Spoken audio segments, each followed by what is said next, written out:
Welcome inside episode 610 of the Locked On Senators podcast. I'm Ross Levitan on the outskirts of enemy territory in Winnipeg, Manitoba, alongside the Martian over on the streets. And we got a great show coming up for you because Mathieu Joseph has avoided arbitration with the Ottawa Senators and agreed to a 4-year contract. So we're going to get into what that means going forward for the organization and who would you rather on their current deals, because they're going to be intertwined forever. Mathieu Joseph or Nick Paul? I'll get the Martians' take on that. Plus, we've got some World Juniors news and some questions from the listeners. All that coming up on today's edition of the Locked On Senators podcast. It's your team every day. Locked On Senators, your daily podcast on the Ottawa Senators. Part of the Locked On Podcast Network. Your team every day. Thank you for making Locked On Senators your first listen on this Friday, July 29th. We are free and available on all platforms, including on YouTube, where the best way you can help the show grow is to like the videos by clicking the thumbs up below, subscribing to the Locked On Senators channel, and leaving a comment below. Today's comment, we want to know your thoughts on the Mathieu Joseph contract and who would you rather between him or Nick Paul. But first, Martian, welcome back to the show. Always a pleasure to have you. And we got some news to discuss. That's a nice little drop. Yeah. Hey, buddy. Thanks for having me back on. I'm excited to be here as usual. It's nice to see your face. Yeah, you too, man. As everyone knows, Lalim's Martian is a part of the Postcast crew, which will be back in full force next season. But it's always great to catch up with you. Was the last time you were on, was that for Daniel Alfredson? We had you on for a quick segment. Yep. That was it. That's when I came on last. And it's nice that we have another piece of news here to talk about today.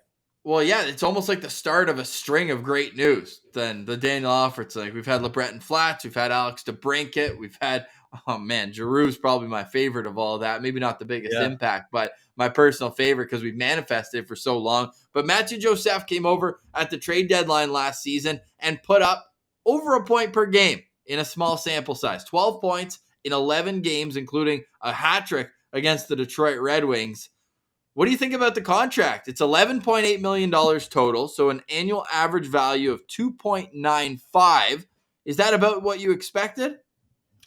Yeah, maybe a touch higher than I probably would have expected, but for a guy like Mathieu Joseph, I think it's a really good deal for both sides, right? 4 years. So when you're looking at Mathieu Joseph, like he's really not going to probably digress during that time of that contract, right? He's still going to be a pretty young guy when it expires. So I love the deal. I think it's definitely a solid one for both sides. And with Mathieu Joseph, right, you get a guy who can go up and down the lineup. So any kind of injury, he can jump into that top 6 role pretty easily. And we saw that last year when he was playing with Tkachuk and Norris. So and the element of him being able to kill penalties. He draws a lot of penalties. He's a little bit of an analytics darling, right, on the defensive side as well. I'm happy with this one for sure. He's a good player. Yeah, I just pulled up my projected lineup there if you're watching on YouTube, and we have Joseph on that third line right now. And I mentioned in my immediate reaction video that you can always go find on YouTube. Whenever a piece of Sens news drops, we want your first thought to be like, all right, let's go Locked On Senators on YouTube. We're going to get a quick immediate reaction video for you. But I said there, like every NHL team has a player on their third line that's making $3 million or more. And those are the types of players that in an instant can move up and play top 6. But I think that what he brings as a totality, where you're hoping the offense continues to pop, career highs this year, 30 points. But again, 30 points. It doesn't necessarily scream $11.8 million of full commitment. And I know that's spread over 4 years. But I think that if the Sens had offered this exact same contract to Nick Paul, they wouldn't have even been in a situation where trading him was an option. Do you think that Mathieu Joseph has more value than Nick Paul over the next 4 years? Yeah, and I think he does, yes. And I think offensively, he's gonna do a lot more for the team than Nick Paul could. I think that 30 points last year, that was with the majority of the season he was playing, in Tampa Bay, where they're completely stacked up top, right? So he's gonna get a little bit more opportunity in Ottawa, and we saw that last year. He was over a point per game, Ross, right? Small sample size, we'll say that, but I mean, yeah, I think he's definitely got a little bit more of a jump in his step too. He adds a little bit more speed in today's NHL. That's really important, right? Nick Paul always kind of had flashes of offensive talent and ability, but I think Mathieu Joseph creates more for the guys around him, and I think the value there, the value is definitely there. So in the first year, he's making $2.5 million. That will go up to 2.7 next year, and then in the final 2 years of the contract, 3.3. And those final 2 years would have been his first 2 opportunities at unrestricted free agency. So that's another part of the conversation when it comes to the Nick Paul versus Mathieu Joseph, is you're buying up 2 unrestricted free agency years, whereas for Nick Paul, it was all 4, and that's where the 2-year age difference comes into play as well. You're banking on a guy who's got a little more road ahead to improve before that daunted 30-year-old season where the typical player regresses a little bit. And that's where the 7-year contract for Nick Paul, like, to me, I take Joseph for 4 years over Nick Paul at 7 when you're looking at the age difference between them as well. And that's not to take anything away from Nick Paul. Fantastic depth player. He showed it in the playoffs this year. Those 2 goals against Toronto in Game 7, like, that was a nice little thank you on the way out the door for Nick Paul, for Sens fans everywhere. But Yeah, I'm excited to see how Mathieu Joseph gets used. Like, are you one of those people, and I know you don't like your premature projeculation, but will Mathieu Joseph be on that third line with Pinto and Formenton, all things being equal? Like, do you see the top 9 being as set as some do? Yeah, you know me and my premature line projeculation. It's not my favorite thing to do. You never really know how it's going to shake out, right? Like, something could happen in training camp where, 2 guys find chemistry, and it could be Joseph with, Kachuk and Norris to start the year. I wouldn't be surprised to see that. They were gelling together last year. There's going to be less of a, learning curve for them coming in and trying to, figure things out. So I think that he could really slot in on any of those top 3 lines, and he'd be a good factor on each of them. I think the more likely scenario is probably him ending up on that third line with Pinto and Formenton to start. But I mean, and that'd be a speedy line right there with Joseph and Formenton together, right? So I don't know how that always works out when you have 2 guys who have like super good wheels, but yeah, I mean, you could pretty much slot him in anywhere. That's the great thing about him, right? He's kind of like a bit of a Swiss Army knife, similar to the way Connor Brown is. He's kind of a similar type player in the way that, like, he can jump up and down the lineup and not look out of place one bit. So, well, how about what Sean Simpson said? I actually love this tweet, and you always have to fact check yourself after Simmer throws something out. But Connor Brown came to Ottawa at the age of 25, coming off 29 points in 69 games. Last season, Joseph, 30 points in, guess what, 69 games, 25 years old. So even though the natural reaction is always to look at Nick Paul because they were traded for one another, really, this is the Connor Brown replacement going forward.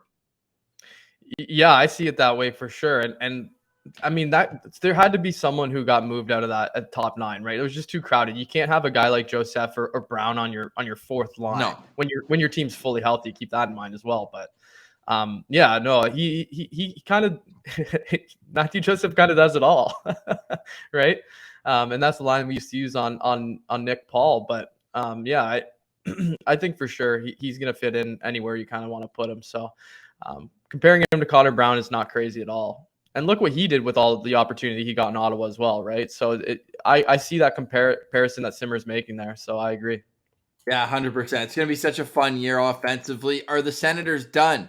Is a great question, because the D-core certainly doesn't scream playoff team, especially on the right side, but there is time between now and the start of training camp to fix that up. Right now, it looks like just over $8 million in cap space, not budget space, cap space, for the Ottawa Senators to sign their 2 remaining restricted free agents in Eric Brandstrom and Alex Formenton. Before we finish up with the Mathieu Joseph conversation, I want to pull up something. This is a great tool on Cap Friendly, and it tells you the contract comparables and who their most matched ones are.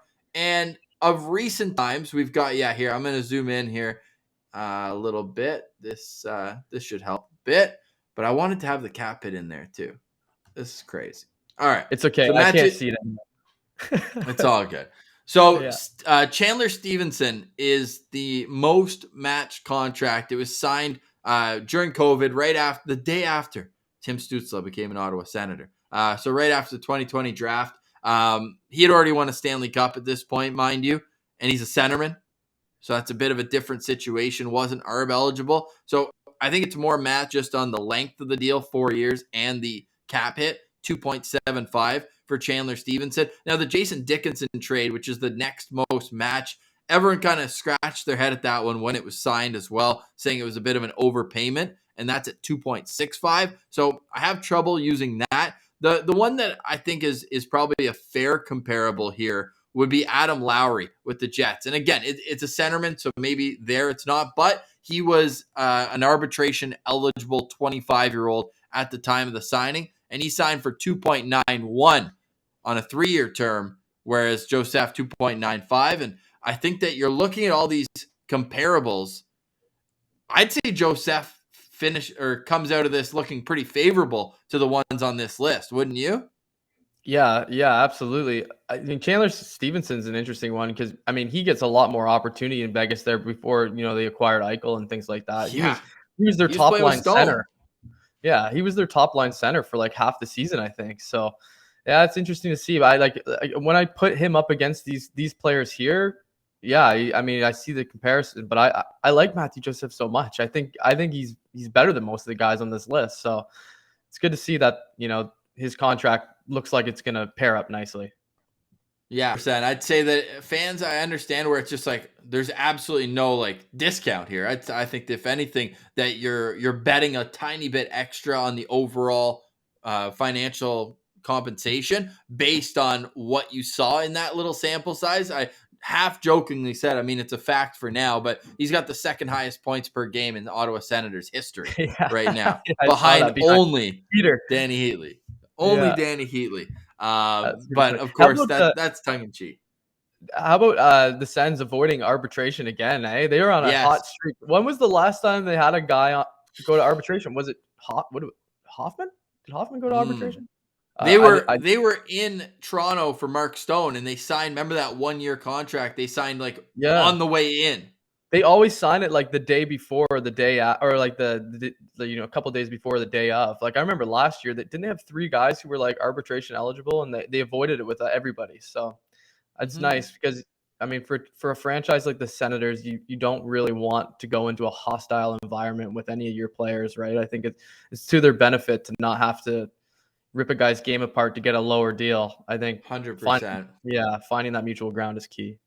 Yeah, no question. Last year was Victor Mete that they avoided arbitration with as well. So certainly a trend and a good trend. Like, you know what? There's some guys who will go through the process, but it's tough. I don't know if you ever fully recover from that. I know PK Subban's was apparently especially difficult. And then look, he's traded a year later from Montreal or 2 years later. So certainly something that you want to avoid. And the Senators now can focus on turning their attention. You do have the 2 RFAs, and we'll touch on that in the final segment with Formanton and Brandstrom, but the focus has to be on the D-core. And how about our buddy Nick Dumoulin on Twitter putting out there, all the Sens, they always support each other. And there was an extra like on the Mathieu Joseph signing that we'll tell you about right after word from our friends at Built Bar. Built Bar is the protein bar that tastes just like a candy bar, and it is the snack of summer. I am crowning it the snack of summer. It's Built Bar. You can take it with you wherever you go. Built Bars are the perfect snack for your kids going to summer camp or on your own family vacations. I'm going to San Francisco next week, and I'm going to load up on Built Bars in my carry-on. I feel bad for the security screening agent. They're like, what's this guy doing? Is he going there to sell Built Bars? No, I just love them that much. They're healthy. They're delicious. They're 100% covered in real chocolate. And the Built Puffs are unreal. Like, I'm a Built Bar guy, but the Built Puffs are crazy. I'm going crazy when I see this. It's churro-flavored, protein-infused marshmallow. Yeah, let that sink in. And they're only 140 calories, so sign me up for one of those. And you can sign up for Built Bar at Built.com. That's a spot to go for all your Built Bar needs. It's Built.com, and use our promo code LOCKED15, and you'll get 15% off your next order. That's promo code LOCKED15 for 15% off at Built.com. Great execution on that ad read. I was gonna. You saved me from that. I was gonna go. All right, Martian, which it doesn't have that same je ne sais quoi Yeah, as all right, Pillsy. Pilsy.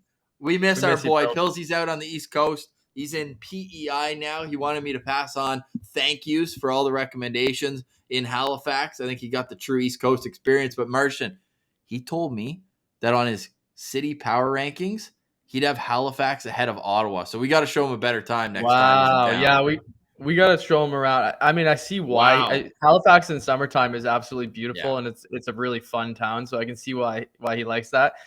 I think maybe he was influenced a little bit by his new friend Igor Sokolov, right? Like he's Yeah, too busy no to be. doubt. He's busy with him. So, but yeah, next time we'll do something different maybe and Yeah. show him a little different side of the city because we only kind of did the market thing and then we were out in Canada, right? So, Yeah. There's more to see for sure for him. 100%. Hey, maybe around at the marshes with Boosh, we'll smarten him up, get him on Yeah, the there right you go. track here going Yeah, forward. we gotta get him out there for sure. Yeah. Speaking of Ottawa, we have the wheels in motion is what we'll say for now, but we are planning to do something very similar to the game against Montreal last April. The turnout was fantastic. And what better way to accelerate the growth of the event than making it for the home opener? The vibes are already at an all-time high here with the offseason move. So we're really excited. Stay tuned to Locked On Senators and Sens Central on Twitter, at Lalim's Martian on Twitter, and we'll get you all the information as that comes out. Do not buy tickets for the game just yet. We're going to have a link so we're all sitting in the same section and get that as rowdy as we can. Senators versus Boston Bruins. I almost said Providence Bruins because they're going to be missing some top-end talent in Marchand and McAvoy, both guaranteed out, recovering from off-season surgery. Speaking of the off-season, it's not going to be that for much longer. The August World Juniors are sneaking up in an absolute hurry. I just put all the Sens prospect game dates into my calendar here, and it's going to be a busy couple weeks starting on August 9th, and the teams are starting to be announced. Team Finland was announced during the weekend. Team USA will be next Wednesday. Team Canada, I'm not sure, but we can tell you that Ridley Gregg will be on that squad, no doubt in my mind. However, Team Finland, Levi Meriläinen and Roby Jarventie, both named to Team Finland. This team looks pretty similar to what they iced in December. Are you nervous for Jarventie? I feel like this guy needs a big tournament. Yeah, I mean, after his performances at this tournament, the last, I guess, 1.5 times or 2 times that he was there before, right? He didn't do a whole lot, right, Ross? Like I think the first tournament he was almost, I think he was healthy scratch for some of the games, and then he was kind of plugged on the third or fourth line. But you would think coming from the AHL and being a big body like he is with the shot that he has and the offensive instincts that he should kind of almost be dominating this tournament when he's playing up against his peers, right? So he's got to do something big. I think he's got to perform this time around because otherwise you're kind of like, well, why isn't he doing anything out there at this level? Like he's puts up decent numbers in the AHL at his age. So it's interesting, but I guess we'll have to wait and see. I know Levi Meriläinen is not going to have much of an issue. He's used to playing in the high-flying OHL, right? And he faces a lot of rubber playing for Kingston, and he knows how to win games. That's what we know about him. So I think playing internationally is going to benefit him a lot. He should be there. He's going to be their starter, right? Like there's 100%. No other guy.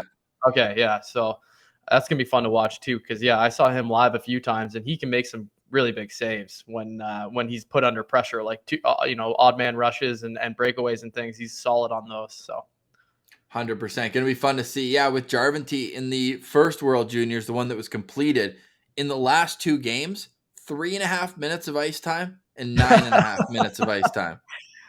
Ross, you could have got away with 3 minutes of ice time out there. Maybe as a 30-year-old in the World Juniors, but when I was 18, definitely not. Yeah. But no, that's exciting that those two will be representing Finland. Of course, they won bronze at that tournament in 2020, and then only got to play 1 game in December. So it'll be great to see them back in action. Team USA is already starting their tryouts, and I saw you posted the photo of the K-Train, Tyler Clevin, just looking like an absolute beast, but yet still only 19 years old. Like that to me is mind-blowing. Yeah, he's so funny because he's such a baby face, but he's a mutant. Like he's enormous, right? Like I'm not sure who the other kid in that photo was, but he was only up to his shoulders. Yeah. So I mean, he's a monster. I expect big things from him in this tournament as well. And he's been part of that USA team now for a while as well. So I expect big things out of him, and I guarantee you he's going to be throwing some kids into the boards during this August tournament. He's going to try to open some eyes, I think. You think there's a chance he gets a letter, considering he's one of the guys who's been around a while? I don't know. I think there's probably a couple other guys but at the same time, like Beniers won't be there, Sanderson won't be there. Like there's your leadership crew Yeah. from the December World Juniors. I'm just trying to think, like right off the top of my head, it would be a returning guy, right? You would have to think, and I think a lot of them have graduated. Man, this is how long ago it was that the last World Juniors in its full happened. Like Zegras was there for Yeah.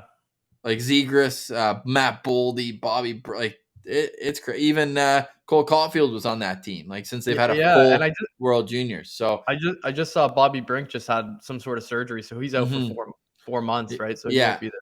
So looking at the team that was there in December, like could Logan Cooley be a guy who wears a letter? Again, these are younger players than Tyler Clevin, but I don't know. That's gonna be interesting to see what kind of role, if any, of leadership that Clevin will get, because it's just gonna be awesome to see him play every game. Right? He was only in for 2 games in that first World Juniors where he got the gold medal, but certainly I'm sure he wants to feel more a part of it this year, and he'll certainly play a top 4 role if nothing else. I'm excited to see Tyler Clevin and Tyler Boucher turning heads at camp as well. So we're really hoping to see Tyler Boucher get his way onto that team. Of course, Ridley Gregg, we mentioned, will be there for Team Canada. We'll have every step of the World Juniors right here on Locked On Senators. But to finish up today's show, we asked you, the listener, some questions. If you had any questions for us on Twitter, and of course, Send Central citizens just simply never disappoint. So coming up after a quick break, we're going to get to those questions right here on the Locked On Senators podcast. All right, you're listening to Locked On Senators. I'm Ross Levitan. You can find me on Twitter at Ross Levitan, shocker, and at Send Central as well. The Martian is on Twitter at Laleem's Martian.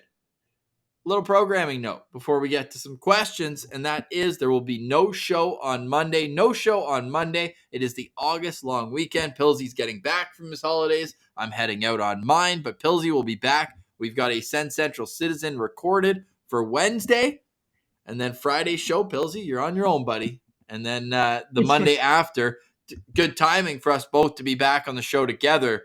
We've got the World Juniors beginning that we just touched on in the last segment. But as we said, we got lots of great questions here from the listener on Twitter at Sens Central. So here we go for the Martian. Let's go with at Sens Hockey for Life. Do you believe the Melnyk sisters are going to keep the team, simply stacking it, or are they simply stacking it right now to get the most money when it comes time to sell? Ooh, that's a tough question. I think they're doing a really, really good job right now where they're at, and whether this was the plan all along or they're kind of changing philosophies a little bit with the organization. And if they are planning on selling it, I think they're doing a really good job of propping it up to a point where it'd be worthwhile. I would think though that like it might be their father's wishes for them to keep the team, right? So it's gonna be a wait and see thing. But I mean, if they stay, I'm happy, and if they sell to some great new owners, then that's a great thing too. So. Can't really go wrong there. But either way, the Melnyk sisters, Olivia and Anna, are doing a hell of a job. Are they ever? It's been awesome to see how the Sens have been run on a day-to-day basis since just then. So that was the first question here. Thank you for Mr. Guindon. Hopefully I'm pronouncing that right, but appreciate you for writing in. Maddie Pert, no question. Just want to say what's up. Cheers, Maddie. Appreciate that. Zach's asking for a first 15 game preview.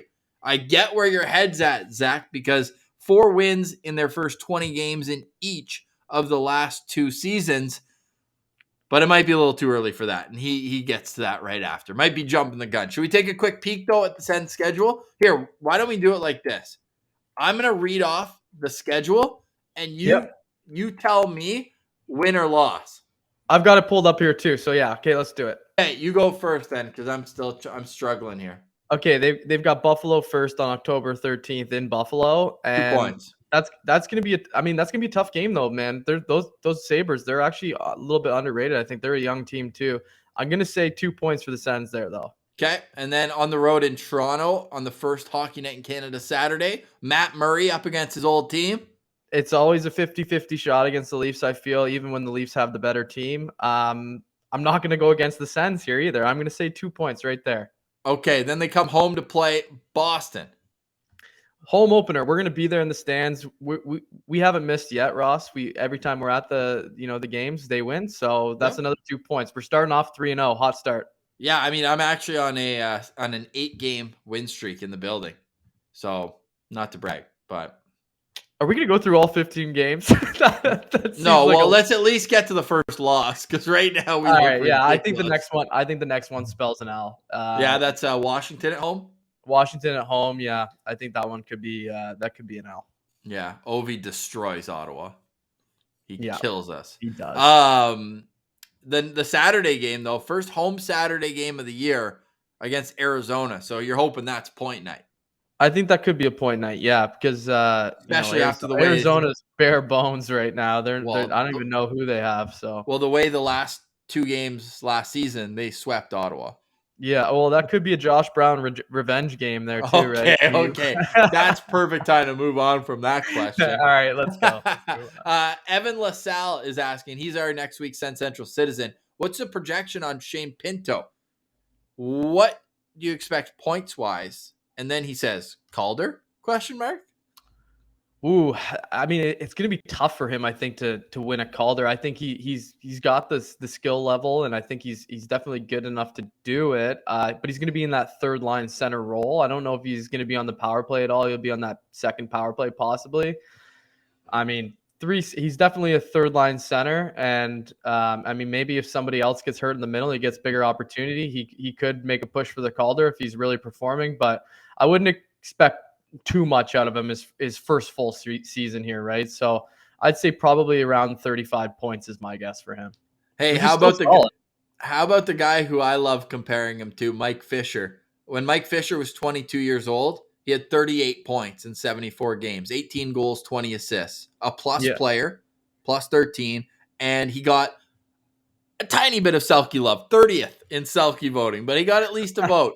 So I'm going to say that that's probably where I see Shane Pinto as like a 38-point guy would probably be around the ceiling. And some of that is just based off opportunity or lack thereof that there's going to be down the middle in Ottawa. Because let's say that, knock on wood, but Norris or Stützle have to miss any time. I kind of just see them sliding Giroux over to center, and that's where we talk about Joseph, a guy who can move up and down the lineup. You slide Giroux down into the middle, and then you just slide up Joseph and call up a winger like a Sokolov or a Jarventy, and they can come up and play at the wing. I think that's probably, or even a Jace Howrluck if you're looking for a little more of a veteran presence, whatever. But I think probably 35 to 40 points, and I would temper the expectations on Calder. I love Pinto as a player, but let's ask the question then. Oh, look, new reply to our thread from Ross Levitan. Who has a better chance at the Calder, Shane Pinto or Jake Sanderson? I'd say Jake Sanderson. Because he's going to be on that second pairing, and he's going to be – people don't really know of him, I think, as much as they probably should around the league. So he could really open some eyes, and I think he's going to get all the opportunity in the world too, right? But you got to get him a partner because you don't want him to, be floundering around trying to make up for mistakes of someone like maybe Nikita Zaitsev. Oh, yeah. Adam Prince, AJ Prince writes in, what do the streets say about acquiring a top 4 D-man these days, Martian? Streets are pretty quiet these days here, Adam, so I don't have a whole lot for you, but I know there's lots of talks about Chychrun still. Brent Wallace dropped that little nugget the other day. Nice. And so we'll see you on that one. There's also, this is a crazy one, but the possibility of, someone like Klingberg, if they wanted to throw big money at him for a short deal or something like that, that could be cool. But no official rumors as of yet. Yeah, Sean kind of asking the same thing more or less, where it's like, how can we fit that legit top 4D into the salary? And I think the easy answer would be number 22 needs to move his way out. Now, some people, this is just an aside, but some people were throwing out the idea of maybe buying out Nikita Zaitsev, because since they just signed an RFA who was going to arbitration, 48-hour period opens starting Monday where they can buy out another player. But based on the bonuses in Zaitsev's contract, you're not really saving that much. I think the play is, if you can't move him, you waive him and you just say, look, like, it's not going to work. You're either going to report to Belleville or you're not. So and I think that's interesting. Somebody would probably pick him up too, don't you think? If they ended up right shot defenseman, elite defender, as DJ Smith likes to call him. And coming in, they've already paid the bonus, so he's only coming in at whatever it is, 2.5 2.5 salary. So yeah. But then you got to do next year too, 4.5. Like that's a decent amount to shell out here when it comes to him. GM at 98, G Monahan 98, big numbers guy for the Sens lineup this season. What do you think of pairing up players in the top 6 and then spreading them out through the top 9? His example is Norris, Tkachuk, Joseph, which we know worked, Stützle, DeBrincat, and Formanton, and then Pinto, Giroux, and Batherson. I mean, that's balanced. I like the idea of it, but that's kind of what I'm thinking too. Sorry, my dog's barking. No, all good. He just likes the idea of splitting it out. I think that the top 6 is so good, and then I don't even think it's that much of a drop off to, obviously comparatively, but compared to other third lines around the league, to have Formanton, Pinto, and Joseph. So I'm not really stressing about splitting up the top 9. I think that the top 9 is deep enough as it is. Yeah, there's like there's no combination there that you can really go wrong with, right? That's 3 lines you can roll, and that's a huge thing in the league, right? So yeah. Zub Remesi, great name. The answer is yes. Love this guy. Yeah, absolutely. He's all over it. Sens Army _11 asking, who frosts your tips when you get the hair going full 90s boy band? My girlfriend does it. Nice. Shout out, Breck. You absolutely love to see it. Yeah. All right. Look at Dude Sens. If one of the forward lines does end up being a combination of DeBrincat, Stützle, and Giroux, does Stützle really stay at center? Yeah, but I think Giroux would take more of his faceoffs for him. Correct. I believe the same. And obviously, eventually you want Timmy to be that guy who can just, play center and take faceoffs. But 36% last year, you add that with Giroux's percentage and you have 100%. Let's just put it that way. Giroux, one of the best faceoff guys. Yeah, that's how it works, Ross. In the league. I mean, Giroux's like over 65% if I'm not mistaken last season. Bonus question from him. How many points per game players will the Sens have next season? I like that one. Ooh, I could see them having 3. Yeah, I could see them having 3. I think Stützle will be 1. I think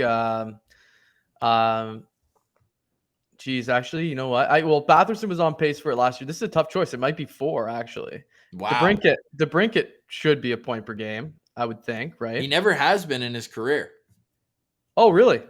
Well, then maybe not. So the thing about DeBrincat, those are the 3 that I would probably be looking at for like major point total guys. Oh, sorry. In the shortened season, he was. I was looking at points. It's like, 56. He had 56 points in 52 games in the shortened season, 78 in 82 last year.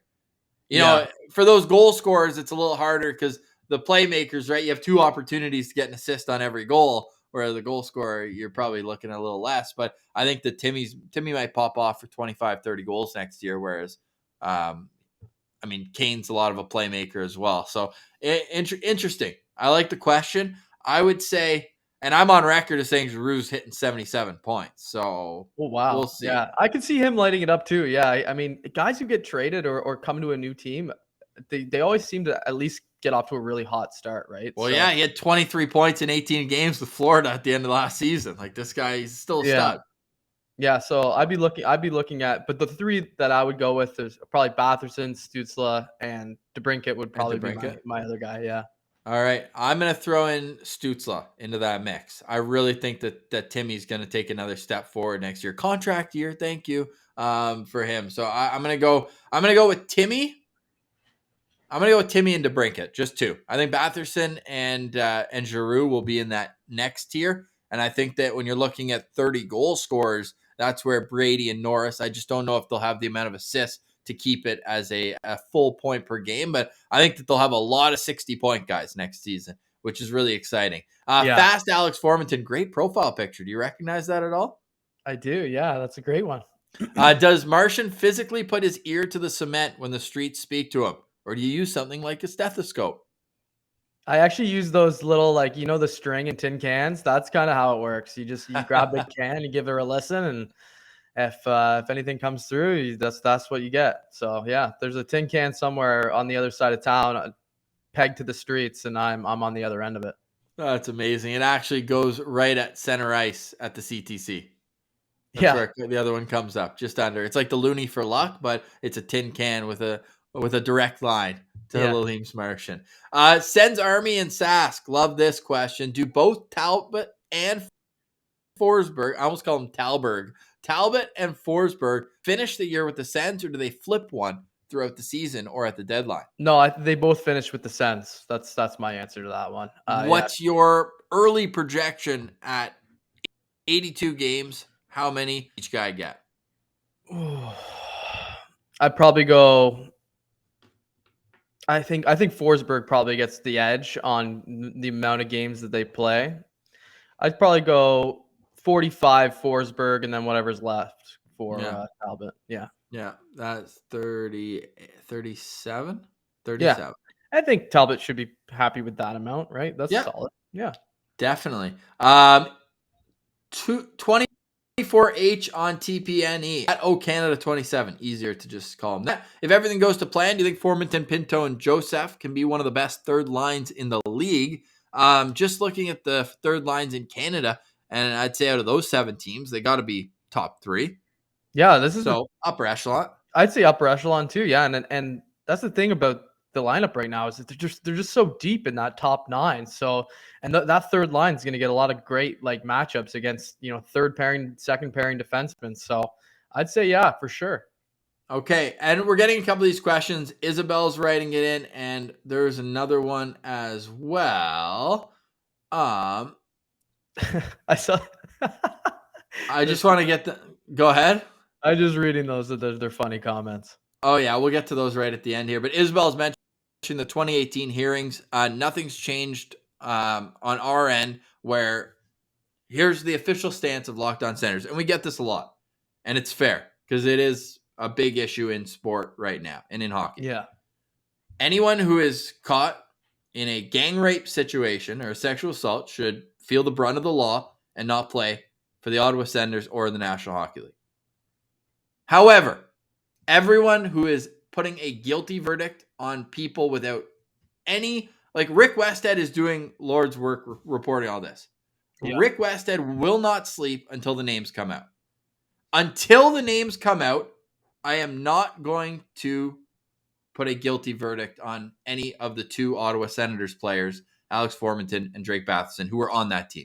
I'm just not doing it. Yeah. So once the names come out, and they will come out, we will react accordingly. But I'm not going to speculate on who was and who was not involved. Casey was the other one who brought that up. It's a very fair question, and I understand why fans are like curious and upset and want answers. The answers will come out in time, and then we will react accordingly. If I had $1 for every DM that I've gotten this summer saying this one is involved, this one isn't involved, they both aren't involved, they both are, they all can't be right, clearly. Yeah. So we're going to wait until the facts come out, and then we will react accordingly. That is our official statement, and I'm sure Pilsy wouldn't mind me saying that for the podcast as well. That's the way to do it. Yeah. Devin Alexander, do you believe there's a chance the Sens start the season without Formanton being signed? And let's put this aside from that previous conversation. It's hard to split them up, of course, but I would say, yeah, I mean, they started the season without Brady Tkachuk. I think it's definitely possible that they start the season without Alex Formanton. Where do you stand on that? Yeah, well, for sure. Yeah, the same thing, right? If Brady Tkachuk can sit out a few games waiting for his contract to get done, then so can Formanton, especially like at the status they're at. He's going to be an interesting contract, though, Formanton. I don't really know. Yep. Like he's showing flashes of brilliance, and yeah, so I don't really know where that one's going to land. But I think the dust needs to kind of settle on all the other stuff. So Yeah, 100%. So we'll see. And he could even be trade bait at this point because you got to give to get if you're doing that top 4D. Yeah, And like him and Joseph are pretty similar type players. for sure. Yeah. It also would it be the worst thing to get a 9-game look at Ridley Gregg to start the season as well, or even Tyler Oh, Boucher, I would love. right? If one of those guys comes out, Jeez. dude, what would the vibes be like if Tyler Boucher's in the Sens opening night lineup? Ross, I mean, he can play his don't get 9 me games and then go excited. back to the O. Don't get me excited here. Yeah, no, I mean, like, I wouldn't be. It wouldn't be crazy to give him like a game or two stint just to see what he looks like, especially if he has a really good training camp and he keeps this momentum that he's going with the, the rookie camp or the dev camp that they already did, and now the USA hockey. If he makes that team USA and he performs at the World Juniors, we could be looking at a new kind of narrative around that player. So I'm looking forward to that. I hope he keeps it going here. Yeah, me too. We had a great chat with him a couple weeks ago, and obviously we had a chat with him with you right before the playoffs in the OHL. Final one we're going to answer here. Honest question, and this is from the one who asked about your frosted tip. So Sens Army _ No, we're not a answering real one. Do you play Zub with Shabbat or with Sanderson to start the season, regardless of if and who the Sens get as another member of that decor? As tough as this is on Thomas Chabot, because he's kind of gone his whole career without a really good partner, I think you got to insulate Sanderson just a little bit and make sure that he has a steady guy with him. So I'm going to say put Zub with Sanderson to start things out.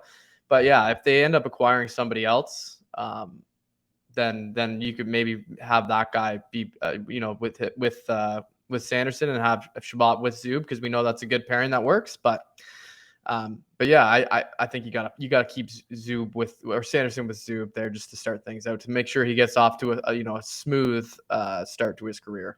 I totally agree. Since we're on the D conversation, Caleb at emelnick246, good buddy of the show, Sens Central citizen, he asked Lassie or JBD. Simple question. Who do I like better? Yeah. Oh man, it's such a hard one because they're kind of different. I think just based on last season, I gotta go with Lassie Thompson, because he's kind of showing those like a little bit of offensive instincts. He's good, great skater, right? He's got, I think, a little bit more size too. So I'm gonna go Lassie as of right now. But this could be the year that JBD kind of breaks out, right? He's kind of at that age where defensemen are kind of seasoned a little bit more, and then once you get to that point, then you turn a corner, right? So I think it's possible that he could end up coming out on top after this season, all things said and done.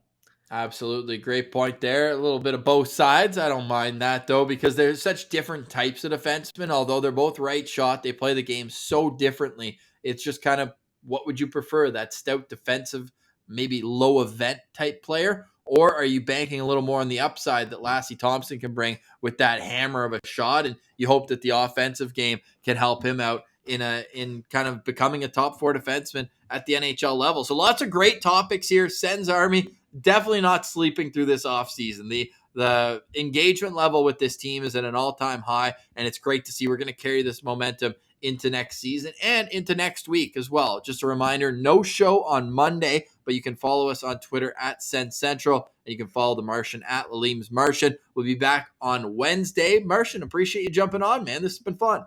My pleasure, buddy. Anytime. Absolutely. And we'll get you on before the season starts, but we do have the postcast on deck for next season. So we're really looking forward to rookie tournament. And that's what we'll finish off with. Just the news of the day here. News of yesterday before the signing. The Ottawa Senators rookie tournament schedule is out. They are playing in Buffalo, and they will take on Boston on September 16th in the afternoon, 3:30. Montreal, September 18th at noon. And then on September 19th at 1:30, they'll take on the Buffalo Sabres. So as the Senators put it in the tweet, Sens hockey is closer than it may appear. So it's great that we've got that in the future. Awesome. Enjoy your long weekend, guys. Stay safe. Thank you so much for listening to Locked On Senators. I almost did it again. Sometimes I call you Pilsy. For The Martian, I'm Ross Levitan. This has been the Locked On Senators podcast. Your team every day.